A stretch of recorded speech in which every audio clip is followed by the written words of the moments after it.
welcome back to RollGiants, the official podcast of Waynesboro High School. I'm Mrs. Ford, and in today's episode, we sit down with Mrs. Katrina Lassiter-Fitzgerald, another new assistant principal at WHS. Mrs. Lassiter comes to us from Kate Collins, which means she already knows most of our students.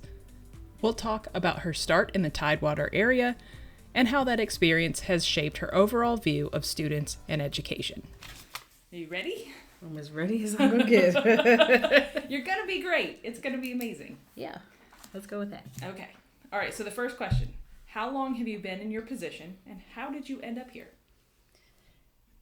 I have been an assistant principal going on 6 years. I did 1 year at Charlottesville City Schools, 4 years at Kate Collins Middle School, and this will be my first year at Waynesboro High School. And how did you end up here? My dad told me to apply at Waynesboro High School, and I listened to my father. He's a smart man, your dad. Yeah. I started in special education in Norfolk Public Schools. I was there for 12 years, and then I was the assistant principal in Charlottesville, and then didn't want to keep driving back and forth over the mountain in the snow. I can't understand. Yeah. Came to Kate Collins, and then my dad said, "You like it at the Waynesboro High School, so apply." So very cool. And you started out in SPED. Yes. Have you always wanted to be an educator, and have you always wanted to be a SPED educator? No, neither. Okay. I really just didn't have a job. And my dad told me to apply to be a special education teacher, and I did. And I ended up loving it, so that's where that started. Yeah. And you just did middle school SPED? I only did middle school, yes. But it sounds like that was probably enough. It was. I loved it, though. You know, it sounds like it was 4 lifetimes of education into those short years. I did 5 years as a co-teacher, and then 2 years as a self-contained teacher, 2 years as a special ed instructional coach, and then 3 years as the dean of students. So other than your dad telling you should try this, what led you to education? I mean, you stayed in it. That was it, really. As my dad said, I was like, "Dad, I need a job." And he was like, "Go do this." And then I fell in love with the kids. They were really good to me. Yeah. And then there was just a point that said, there was a kid in particular who said, I felt like I was not in a position to make decisions in his best interest, and I didn't want to feel like that. And so I went back to school to get my master's degree, and then at one point in time, the students started a petition for me to be the principal at the school, and I had never thought about it until then. And I was like, if I'm ever an assistant principal or a principal, it's going to be because of you. Yeah. So that's kind of the push I needed. Sure. Was there anything you wanted to be growing up? Not that I remember. Okay. Like, I don't ever remember going, "Oh, I'm going to be a nurse," or "I'm going to be, a teacher," or "I'm going to work in anything." I actually went to school to do either juvenile probation or forensics. So, which is interesting because your dad was in, juvenile court services and all kinds of stuff. So. And my mom was a special ed teacher. Yeah. So you got some footsteps to follow. Yeah. Any regrets? No. Yeah. No, not really. Education world has been really good to me. And so I think this is just something that I didn't choose. It kind of chose me. Yeah. And this is where I'm supposed to be. And so I've loved my time in middle school. And I know most of the kids that are going to be here this year. So they were part of my decision making. Some of the kids, when I was riding the buses, had made some comments about me coming to the high school. So you're kind of, for the old school listeners, Mr. Feeney from Boy Meets World. He just follows I follow the kids. Yes. You'll go to Blue Ridge with them. Yeah. It sounds great. Wherever you go, there I'll be. I love it. So if you had to pinpoint the most rewarding experience in education, what do you think it would be so far? Oh, goodness. I've had a lot. I really have. I think it might be the fact that I got phone calls saying that my kids were doing stuff, and I don't have any kids. Because I just, the kids sometimes refer to me as mom or auntie or whatever. Sure. And just feeling like I've been able to be there for kids in a way that they are comfortable enough to refer to me as mom or auntie, and then do it enough that people in the community sometimes get confused. Makes me feel like, that I'm doing the right thing. Yeah, wholeheartedly agree. So think back to your first year as a teacher. Talk about what that was like. I like that every time I ask this question, it makes people laugh. Well, it was strange because my very first day, I literally applied on a Wednesday. They pulled me in and said, hey, we need you to, actually I think I applied on a Monday. On Wednesday, they pulled me in the central office to do paperwork. Thursday, they sent me to the school to interview with the assistant principal. Friday, they hired me. Monday, school started. Great. So my first day of school, I was in the office waiting for somebody to show me any part of the building past the main office. Yeah. And one of the staff walks in and goes, you're late for homeroom. And I was like, I don't know where homeroom is, but if you show me, then I'll go. And so that's how my kind of first year started. Yeah. And then it was very strange because I had never done special ed before. And I taught in an at-risk pre-K, but never done special ed and never been in an environment where kids were a little older. And so that first year is, I think, what really got me, because there was a group of kids that I had that I literally they have my heart. Yeah. And they really made me enjoy education, even though they would tell their parents I didn't make them do any work. And I'm like, y'all just did like a 3-page essay in class. And they're like, it didn't feel like work. Right. I was like, don't tell your parents I don't make you work. Right. Like, it didn't feel like work, but you still got the assignment. Right, you tricked them into it. But they were amazing kids that drove pretty much everybody in the building other than me crazy. So. Do you still keep in touch with any of them?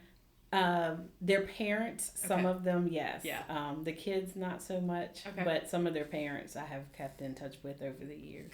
Good. What do you think has been the biggest challenge for you so far? And whoever's listening to this, I will say that the stories that you tell are amazing. And not always in the positive way, but biggest challenge out of all of those experiences. The biggest challenge I can honestly say for me is feeling differently about kids than what their behavior shows. Like, the kids will do some silly stuff or some foolish stuff to get in trouble. And then they come in the office and I'm like, oh my God, that's my baby. Because they're very polite and they're very sweet. And then outside of the office space, the behavior does not reflect the conversation we just had or the attitude that I was given in the office, which was a little bit more respectful. And then you hear them out in the hallway and they're talking differently than what you would expect to hear from a conversation you just had or an interaction you just had. I'm like, what just happened? Yeah. And so that's always a challenge, trying to balance how I feel about students versus the consequences that come along with that behavior. It's like, I really don't want to do this, but because you did this, this is kind of what the consequence needs to be. But I still love you, and I'm still going to hug you. Yeah. So, I mean, what would you say is the reason why there's that big swing in behavior when they're with you versus when they leave your office?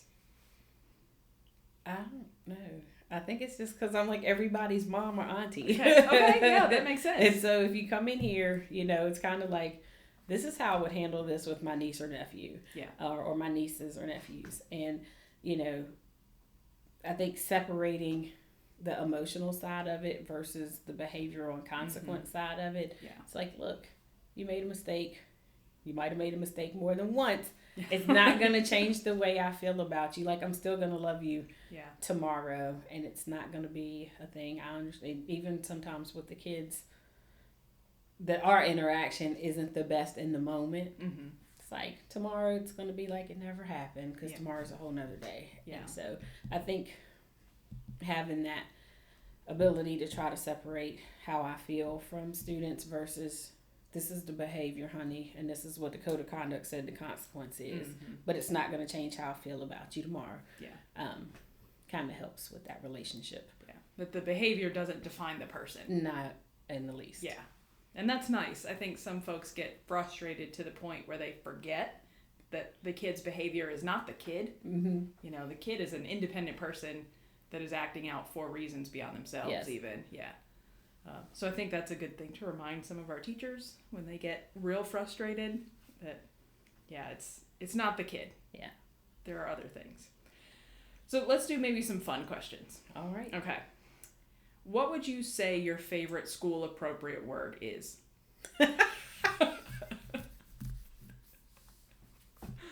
Oh my gosh, I don't even know. I hopefully tend not to say inappropriate words for school, but I don't know. I don't know. Okay. Well, just for reference, so Miss Cobb, her favorite word right now is bussin'. You know, if you get some good food, that food was bussin'. Mine, I think, was yeet. I just want to yeet stuff around. I have no idea. Okay. I say so much crazy.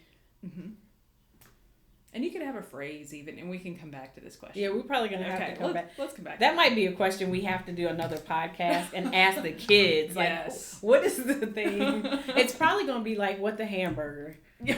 Like, that's probably it. It's like, what the hamburger is wrong with you today? Yes. Like, yes. That one's great. Yes. That's a great one. That's probably... Okay. That and foolish. Everything's just foolish. Everything is foolish. Yes, I agree. What would you say is the best piece of advice you've ever received? Anybody who knows my dad knows I get a lot of great advice, so it's really hard to pinpoint something. But I think it just goes back to that whole separation of behavior and people. Like, if I used to get in trouble, I never got in a whole lot of trouble, but if I got in trouble, like, my dad would make me hug him after that. And I'm like, I don't want to hug you. I just got in trouble.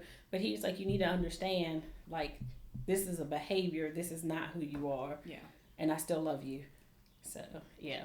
I think that's probably the best advice I got is that, you know, you need to understand that behavior is behavior, but that doesn't define people. Yeah. If blank were an Olympic sport, what would you medal in? Sarcasm. Yes. If sarcasm was an Olympic sport, I might medal. 100%. Yeah. I think thered be some stiff competition, but I think you might win that one. I might not get a gold medal, but I think I would be in the running somewhere. I have something for everything, pretty much, but usually, you know, in good humor. Yeah. And if not, then you try again next time.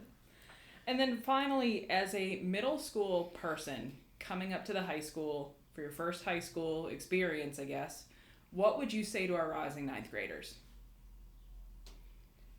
Find a way. Yeah. And if you can't find a way, make a way. Because there's a lot of things we're going to have to navigate this year, both them and I. I'm going to have to figure out how to let some things go and give kids a little bit more freedom than I would have liked in middle school, and I'm going to have to find a way to do that. Sure. We're going to have to find a way to graduate. We're going to have to find a way to change a mindset that says, this is a different era, this is a different space, and I can't carry baggage from elementary school, middle school with me to high school, you know, conflicts that we had with people, mentalities that we have about completing work. Yeah. It all matters differently now than it did in middle school and elementary school. So, yeah, that's great. Do you want to come back to your favorite word? Or do you think you got it? I still don't. Foolish. I think foolish. I think we're going to have to, my favorite phrase is probably what the hamburger. Okay. And foolish is probably my favorite word right Love it. All right. Well, thank you for your time. Thank you. It's going to be a great year. Yes, it is. All right. That was Mrs. Lassiter, fellow assistant principal at Waynesboro High School. Tune in for our next episode where somehow I'll figure out how to interview myself as the final member of the administrative team. As always, Roll Giants!